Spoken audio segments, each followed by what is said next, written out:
ചോദിക്കാൻ ചെല്ലുന്ന സഖാക്കളുടെ പൊതുപ്രവർത്തകരെ അപമാനിച്ചടക്കമിടുന്നു കേരളത്തിലെ പോലീസ്. ഇതാണ് എന്റെ പരാതി.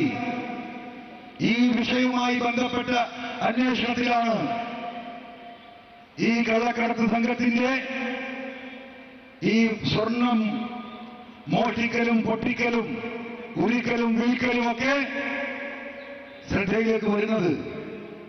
അതാണ് ഞാൻ പറഞ്ഞത്. ഞാൻ ഈ പാവപ്പെട്ട മനുഷ്യർക്ക് വേണ്ടി സംസാരിച്ചതാ. ഈ വിഷയം ആരംഭിക്കുന്നതിന് മുമ്പ് ഒരു IPS ഉദ്യോഗസ്ഥൻ എന്റെ കാലിൽ പിടിച്ച് തിരുമുന്നത് നിങ്ങൾ കണ്ടതാണ്.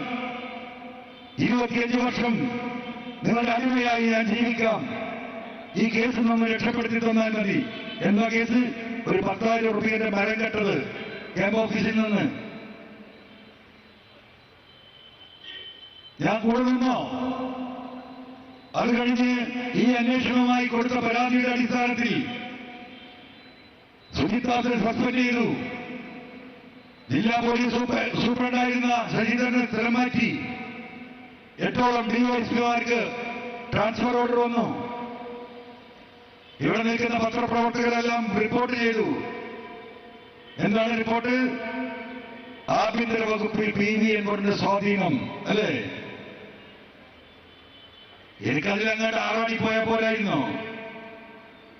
പക്ഷെ എന്റെ തലയിൽ ഒരു സാധനം ഇങ്ങനെ വർക്ക് ചെയ്യാണ്. എന്തോ ഒരു കള്ളത്തരം എവിടെയോ നടക്കുന്നു. ഈ ആളുകളെ മുഴുവൻ മാറ്റിയിട്ടും എന്റെ മനസ്സിലേക്ക് ഒരു സന്തോഷവും കടന്നു വന്നില്ല. പിന്നെ ഞാൻ ഓർക്കുന്നത് കേസിന്റെ അന്വേഷണം എങ്ങനെ പോകുന്നു എന്നാണ്. ആ നോട്ടത്തിൽ ഞാൻ കണ്ടെത്തുന്നു സത്യസന്ധമായിട്ട് ഒരു അന്വേഷണവും ഞാൻ രേഖാമൂലം നൽകിയിട്ടുള്ള പരാതികളിൽ നടക്കുന്നില്ല എന്ന് എനിക്ക് ബോധ്യപ്പെടുകയാണ്. വളഞ്ഞ വഴിയിലാണ് അന്വേഷണം നടക്കുന്നത്. എന്തുകൊണ്ട് ഇങ്ങനെ എന്നതായി പിന്നീടുള്ള ചോദ്യം.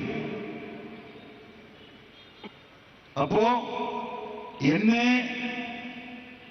ഒന്ന് സമാധാനിപ്പിക്കാൻ, സന്തോഷിപ്പിക്കാൻ ചെയ്ത ഇടപാടായി ഞാൻ കാണുകയാണ് സുജിത് ദാസിന്റെ സസ്പെൻഷനും SP-യുടെ മാറ്റവും മറ്റുദ്യോഗസ്ഥരുടെ മാറ്റവും പുതിയ SP-യെ വെക്കണമെന്നുള്ള തിരഞ്ഞെടുത്ത് എനിക്കുള്ള വിളിയും. ഞാൻ പറഞ്ഞു എന്റെ അടുത്ത് വേറൊന്നുമില്ല, ആരെ വെച്ചാലും എനിക്ക് കുഴപ്പമില്ല. എന്തോ അങ്ങനെ തോന്നിപ്പോയി. ഒരു 4 SP-മാരെ പേര് എനിക്ക് കൊടുക്കാൻ എനിക്ക് അറിവില്ലാത്തതുകൊണ്ടോ ബന്ധമില്ലാത്തതുകൊണ്ടല്ല, അങ്ങനെ തോന്നി. ഞാൻ പറഞ്ഞു എനിക്ക് വേണ്ട, നിങ്ങൾ നോക്കി ചെയ്യും, നല്ലതാരോ നോക്കി ചെയ്യുന്നു. അപ്പൊ ഞാൻ ഈ ലഹരിയിൽ അങ്ങ് പോകുമ്പോ ഈ അന്വേഷണമൊക്കെ ഒന്നിങ്ങനെ തണുപ്പിച്ച് പിന്നീട് ഈ പഞ്ചായത്ത് ഇലക്ഷനൊക്കെ വരികയാണ്. MLA ഇത്രയൊക്കെ ആയില്ലേ, നമുക്ക് ബാക്കി പിന്നെ നോക്കാം എന്ന് പറഞ്ഞ് എന്നെ സമാധാനിപ്പിക്കാമെന്ന് കരുതിയവർ അവരുടെ കണക്കൂട്ടലുകൾ തെറ്റുകയാണ്. കാരണം കേരളത്തിലെ 3.5 കോടി ജനങ്ങൾ പറ്റിക്കപ്പെടുന്നു എന്ന് എനിക്ക് മനസ്സിലാകുകയാണ്.